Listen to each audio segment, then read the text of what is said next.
샬롬, 2023년 1월 27일 금요일입니다.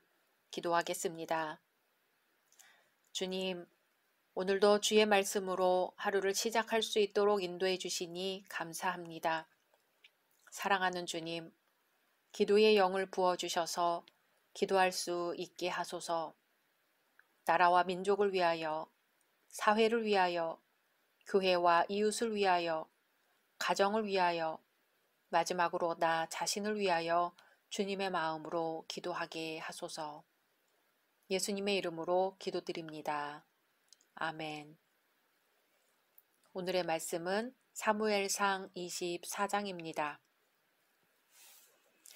사울이 블레셋 사람을 쫓다가 돌아오매 어떤 사람이 그에게 말하여 이르되 보소서 다윗이 엔게디 광야에 있더이다 하니 사울이 온 이스라엘에서 택한 사람 3,000명을 거느리고 다윗과 그의 사람들을 찾으러 들렴소 바위로 갈새 길가 양의 우리에 이른즉 굴이 있는지라 사울이 뒤를 보러 들어가니라.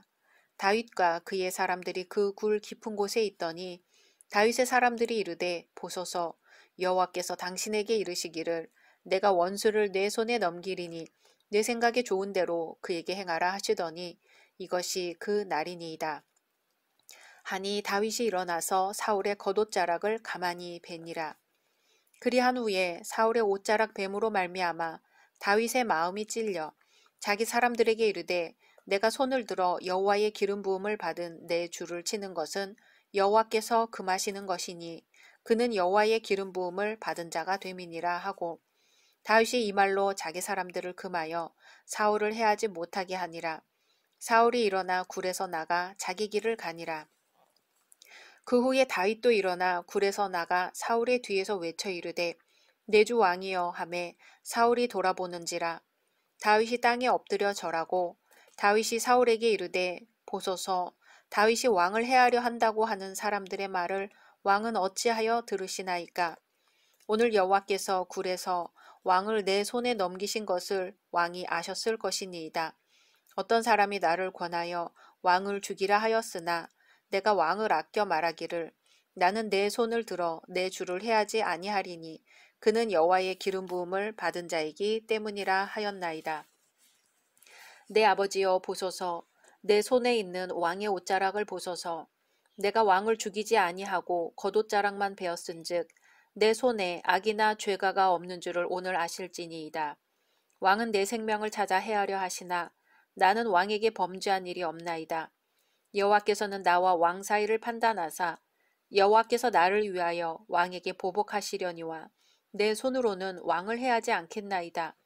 옛 속담에 말하기를 악은 악인에게서 난다 하였으니 내 손이 왕을 해하지 아니하리이다. 이스라엘 왕이 누구를 따라 나왔으며 누구의 뒤를 쫓나이까? 죽은 개나 벼룩을 쫓음이니이다. 그런즉 여호와께서 재판장이 되어 나와 왕 사이에 심판하사 나의 사정을 살펴 억울함을 풀어주시고 나를 왕의 손에서 건지시기를 원하나이다 하니라. 다윗이 사울에게 이같이 말하기를 마침에 사울이 이르되 내 아들 다윗아 이것이 내 목소리냐 하고 소리를 높여 울며 다윗에게 이르되 나는 너를 학대하되 너는 나를 선대하니 너는 나보다 의롭도다. 내가 나 선대한 것을 오늘 나타냈나니 여호와께서 나를 내 손에 넘기셨으나 내가 나를 죽이지 아니하였도다. 사람이 그의 원수를 만나면 그를 평안히 가게 하겠느냐? 내가 오늘 내게 행한 일로 말미암아 여호와께서 내게 선으로 갚으시기를 원하노라. 보라, 나는 내가 반드시 왕이 될 것을 알고 이스라엘 나라가 내 손에 견고히 설 것을 아노니 그런즉 너는 내 후손을 끊지 아니하며 내 아버지의 집에서 내 이름을 멸하지 아니할 것을 이제 여호와의 이름으로 내게 맹세하라 하니라. 다윗이 사울에게 맹세하매 사울은 집으로 돌아가고 다윗과 그의 사람들은 요새로 올라가니라. 아멘. 앞장에서 우리는 다윗이 숨어드는 곳마다 유대 사람들의 밀고로 다윗이 사울의 추격을 당한 것을 보았습니다. 그때마다 하나님의 도우심으로 다윗은 극적으로 구원을 받았습니다. 그런데 오늘 말씀에서는 엔게디까지 간 다윗이 사울을 죽일 수 있는 기회가 있음에도 불구하고 그렇게 하지 않습니다. 1절에서 7절은 지금까지 계속해서 사울에게 쫓기기만 했던 다윗이 사울의 목숨을 좌지우지할 수 있는 입장에 처음 서게 되는 장면입니다. 다시 다윗을 추격하던 사울은 우연히도 다윗 일행이 은신해 있는 굴 속으로 용물을 보러 찾아듭니다. 3절에 사울이 뒤를 보러 들어가니라. 예전 번역에는 발을 가리우러 들어가니라고 되어 있습니다. 이 발을 덮어 가린다는 것은 휴식을 취하거나 잠을 자는 것, 용변을 보는 것, 또 성관계를 하는 등 사람의 생리적인 현상을 묘사합니다. 사울은 이스라엘 중에서 뽑은 3,000명의 정예부대와 함께 다윗을 추격하다가 들염소가 사는 바위 지역에 이르렀습니다. 그리고 어떤 용무가 있었던지 아니면 잠시 홀로 쉬려 했던 건지 굴 속에 들어갔습니다. 신명기 법전에 의하면 용변을 보기 위해서는 진 밖으로 나가야 했습니다. 그래서 사울이 병사들과 떨어져 혼자 굴 속을 찾은 것일 수 있습니다. 그런데 하필 다윗이 있는 굴 속으로 들어갔어요.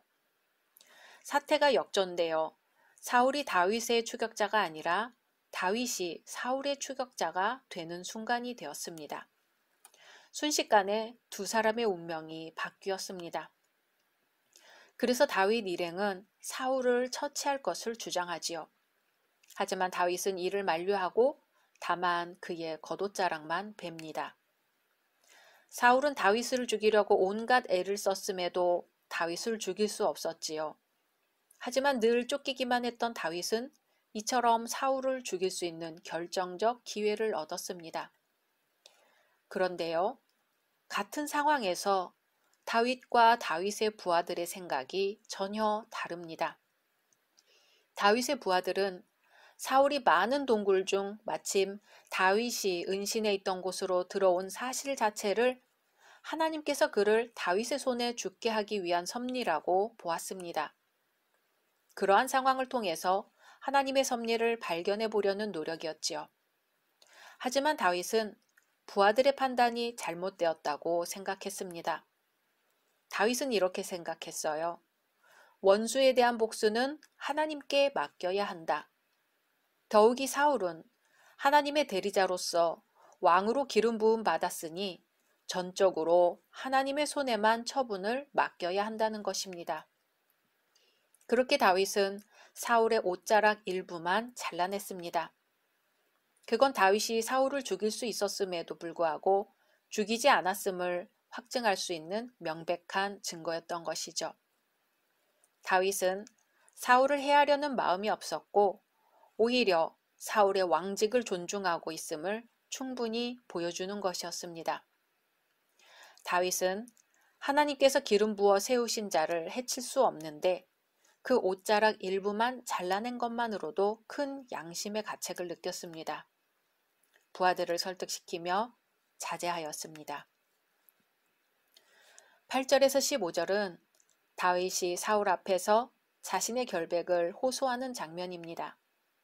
사울이 일어나 굴에서 나가자 다윗도 굴에서 나가 사울의 뒤에서 외칩니다. 8절에 내 주 왕이여. 사울이 돌아보자 다윗은 땅에 엎드려 절합니다. 그리고 왜 왕께서는 다윗이 왕을 해하려 한다는 사람들의 말을 어찌하여 들으십니까? 하고 말하죠. 다윗은 왕에게 세 가지를 말합니다. 첫째, 방금 사울을 죽일 수 있었음에도 불구하고 죽이지 않았다는 사실입니다. 옷자락만 베었다는 것이죠. 둘째, 악한 마음은 악한 행동으로 표출되게 마련이라는 것이죠. 하지만 자신은 그렇게 하지 않는다는 겁니다. 셋째, 다윗은 하나님께서 자신을 사울의 손에서 건져주시기를 간구할 뿐이지 자신의 손으로 왕을 해하지 않을 것이라고 합니다.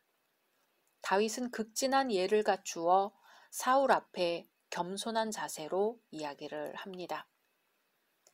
16절에서 22절은 사울이 다윗의 호소에 감동되어 자신의 잘못을 뉘우치는 장면입니다.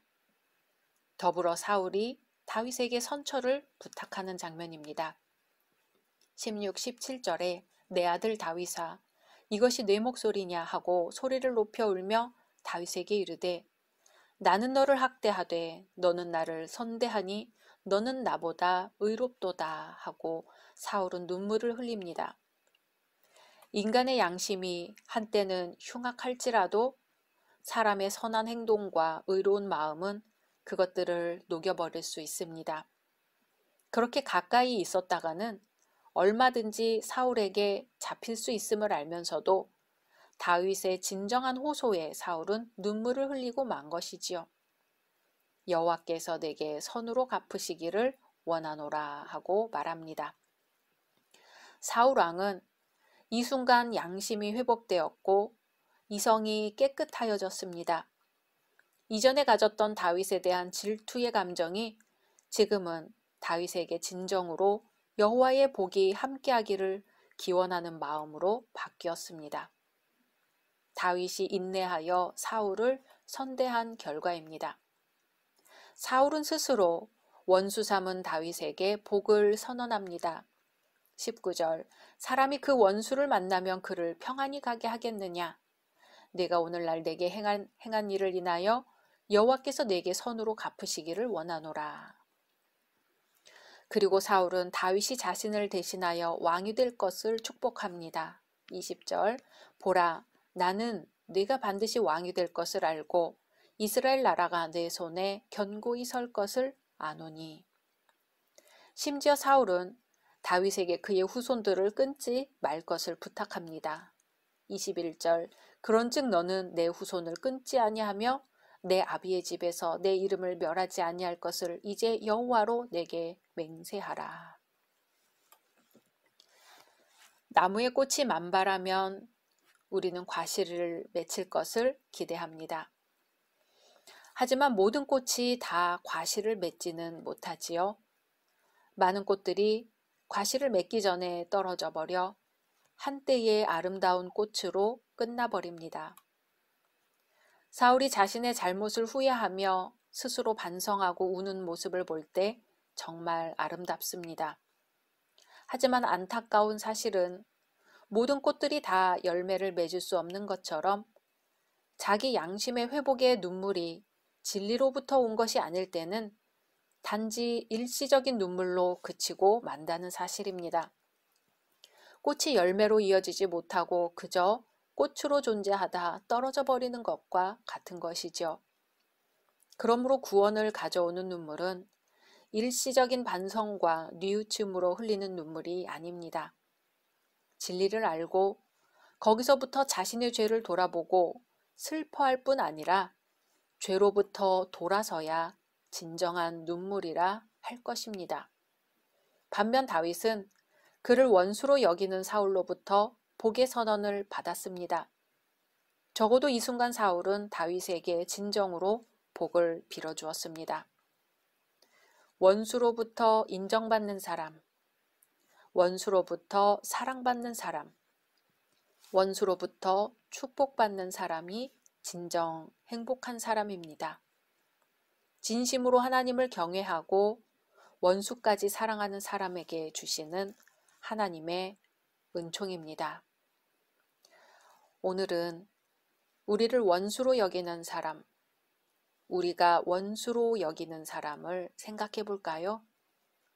그리고 마음 깊이 진심으로 복을 빌어보는 겁니다. 원수를 사랑하라고 하신 예수님의 말씀대로 한번 아무 생각 없이 복을 빌어주는 거지요. 각자 말씀 묵상하신 후 주기도문으로 마치겠습니다.